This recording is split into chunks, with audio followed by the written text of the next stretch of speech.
I don't know why I feel nervous talking about this.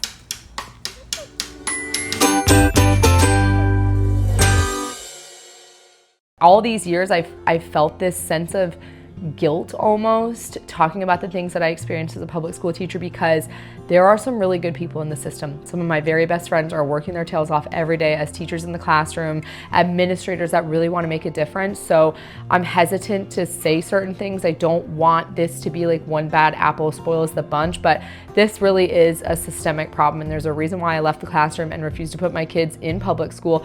Not even just public school, you guys, honestly, private school too. We toured a ton of private schools. Sometimes the private schools are worse than the public schools. If a system, if an institution, if a school worked for every single child, one size fits all, I wouldn't be homeschooling my kids. I wouldn't have left the classroom. I wouldn't have left my career, years and years of attaining a master's degree and loving my job as a teacher on some days, not loving it other days. Eventually the not loving of the days became more than the loving of the days, and that's when I knew like I gotta get out. But more so taking pride in my job. Like I was very proud to be a teacher, but one can only take so much and observe so much before you've got to call it quits. So when I was a teacher, I was all in on public school, you guys. I would fight to the death for it. I despised homeschooling. I was very against charters and privates, which a lot of teachers are. Politically, most teachers have very similar viewpoints that school choice is a problem because you're taking tax dollars away from the public schools. So it really becomes like red versus blue, charter versus public. There's a lot of drama behind the scenes with that. But I was very much on the side of pro-public education. And I saw how it could change a child and protect a child. That was the biggest thing. Seeing that, yes, having a child come to school every day who's coming from an abusive household, that's their safe place. It's free. Eventually lunches and breakfast became free as well in our school district, which that was a huge deal. Like I took so much pride in being a part of a system that nurtured kids in that way. I left because I saw that what I once believed in was no longer working, or the veil had been lifted and I no longer believed in what I was doing and what the system was trying to accomplish with the kids. Give you some background context, I taught first grade for 6.5, almost 7 years. Then I switched over to fifth grade for 3 years. And then my last few years, I was the VE resource teacher, which is just a fancy word for the special education teacher that writes the IEPs and goes into the general education classrooms and works with the kids who have IEPs. So there definitely came a time where I knew that I was not going to put my own kids in public school. There was no way, because the most heartbreaking thing about being a teacher is seeing the kids that are there and want to learn be so negatively affected by the kids who are throwing chairs across the room, get sent out with the behavior specialist for 10 minutes and then come right back in. It's not fair to the kids who want to learn, the amount of interruptions that are taking place in the classroom. I knew like my kid is not coming here. Like if we are going to pay for private school, we're going to find charter school, which that's a huge no-no. When you're a teacher, for you to not have your own personal child at the school that you teach at, that is a weird taboo thing. And so I was starting to get a little nervous, like, oh my gosh, my daughter is 3 years old. At age 4, they're supposed to start VPK, the preschool program. We had one at our school. All the teachers put their kids in this program. And I was thinking like, there's no way, but how am I gonna say this to my principal? How am I gonna say this to my teacher friends? Like it's like I said, it's a very taboo thing. So my husband and I did start exploring private schools in the area. And my thought was, maybe I can get a job at the private school, like just leave public school, get a job at the private school that I want my kid to go to. And then I don't have to deal with the drama of not having my kid at the school. And it's just more convenient to have your kid with you anyways. The cost of private school for even just pre-K was insane. It was freaking insane. And teachers at private schools actually make less typically than public school teachers.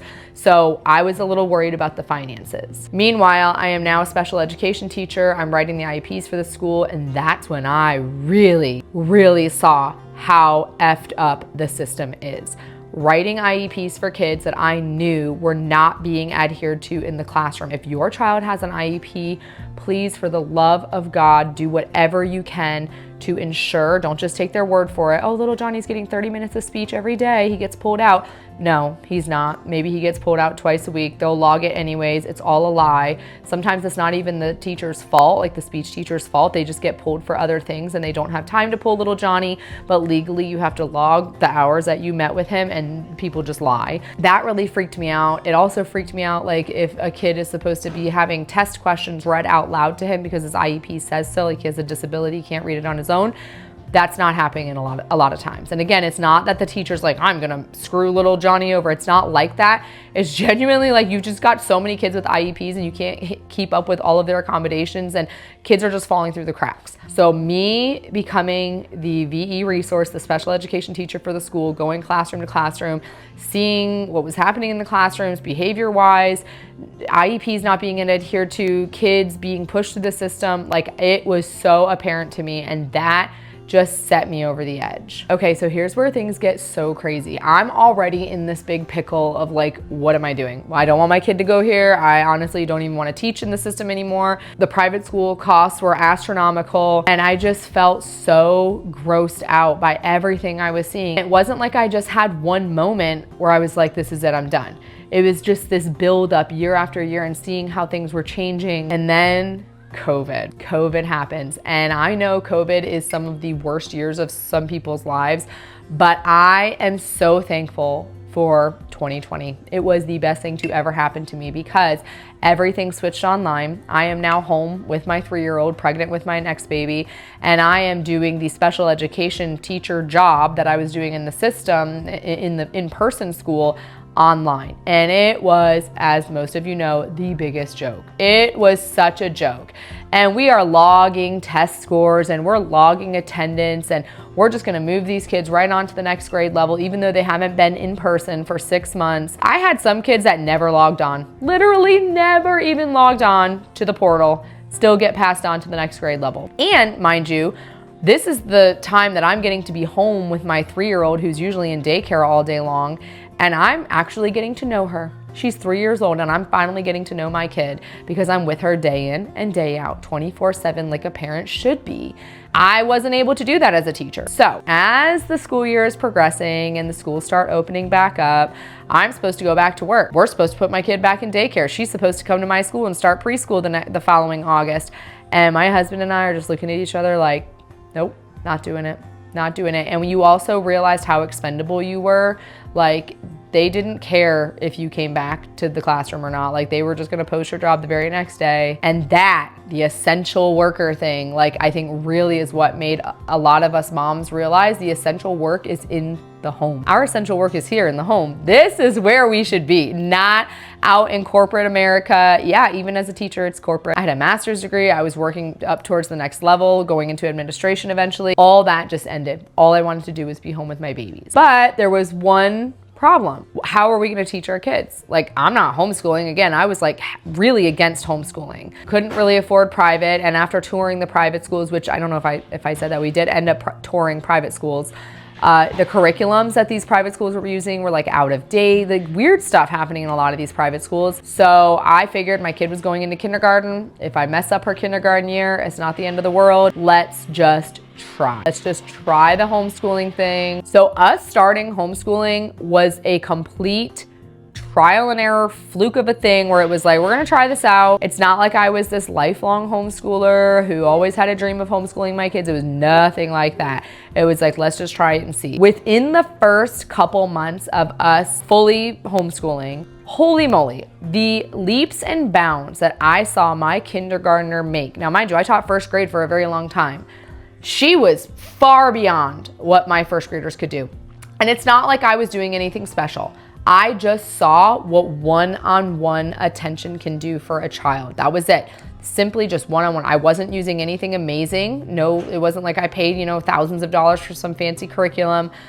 It was just that one-on-one attention. Okay, so she's in kindergarten reading at a second grade level, me not doing anything super special, and I would have my first graders for a full year and they were barely reading at the end of the year. You got 15 to 20 kids in the classroom, they're not getting that individualized attention. So that was huge for me, seeing that with my daughter. And as the years go by, and now we're up to 4 kids, we have 4 daughters now. I get sick to my stomach when I think about what my life could be right now if COVID wouldn't have happened, number one, if maybe I would have just stuck it out, right? A lot of teachers just stick it out and let me just get to retirement.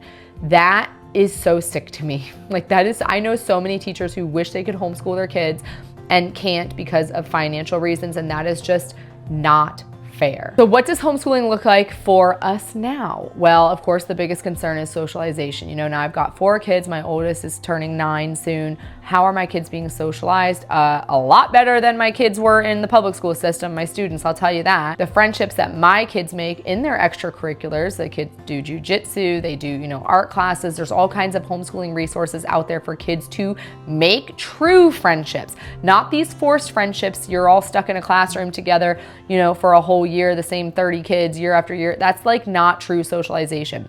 I'm talking where you get to choose your friends. You homeschool, kids are choosing their friends. They don't like a kid, they don't have to play with them, right? Now, the argument is, well, in the real world, you're gonna have to work with people you don't like. Yes, absolutely, that is true, but I'm not gonna force a friendship on my kids that isn't naturally occurring. And in the real world, when my kids, if they decide to go into, you know, corporate America or whatever, they're gonna have the self-control and the life skills and the social skills to be able to deal with people that they don't necessarily like. Now, again, I had no prior experience with homeschooling. So that is why I'm such an advocate for, like, if you want to homeschool your kids, you can do it. The curriculum is going to teach you how to teach your kid. You don't have to worry about not being enough for your kid. That one-on-one attention that they're going to get, whether you're using the worst curriculum, you know, on record, which there's no such thing as that, by the way, because everything is going to work differently for different kids. The best curriculum for my family is not going to be the best for another family, and vice versa. But you can do it. Take it from me, no homeschooling experience. Doesn't matter that I was a teacher. As a matter of fact, my experience as a teacher has actually hindered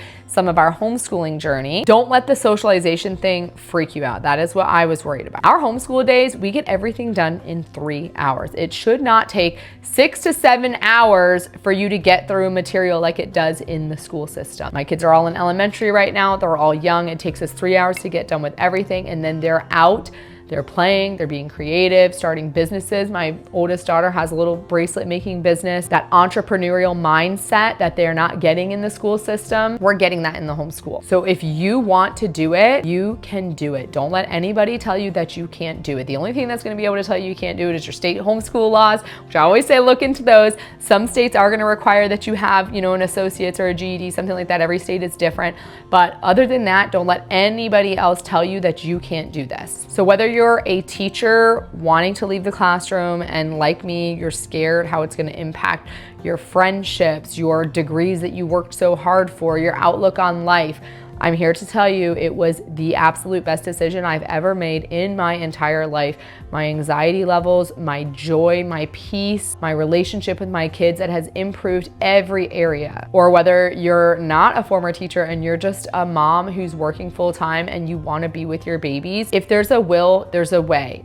Financially, we had to figure it out. Like my husband had to start driving for Uber Eats from 5 a.m. to 7 a.m., work his normal job from 8 a.m. to 5 p.m., and then do junk removal jobs in the evening. Like, he worked his tail off to make sure I was going to be able to stay home with our kids. I found my own ways of making money online, startups. That's how this whole social media thing got started. And I'm not trying to, you know, put on the rose-colored glasses, and it's not easy, okay? Being able to quit a job and lose an entire income was hell. We went down to one vehicle. We had to refinance our home to take money out. Like, it was a whole thing. But we had a plan in place. We made it work. We still, you know, struggle financially, and that's okay. It's still worth it to me to be home with my kids. And I can worry about a career if that's what I see in the future once my kids are grown. But right now, I'm just kind of like simmering and wallowing in this motherhood phase of my life. And it makes me want to cry to think about me not having this life. It was so close to not happening. If COVID would not have happened, I would not be living this beautiful, enriched, joyous life. And that's my biggest fear for moms that are listening to me. Like, you want to do it and then you don't do it, and you look back 20 years later, 18 years later, and you think about all the time you missed with your kid and you have those regrets. Like, that is what worries me for moms that want to do this. So let me be your voice of reason. Let me be that little, good angel on the shoulder, that positivity to give you the encouragement, the confidence that you need to make this work. Let me know in the comments if you have any questions, whether you're a former teacher, a mom wanting to homeschool, a current homeschool mom that you just want to share your story. I love to hear it. And if you want me to dive deeper into any of the topics, I kind of glossed over a lot of what I experienced in the school system, let me know in the comments too. In future videos, we can tackle that.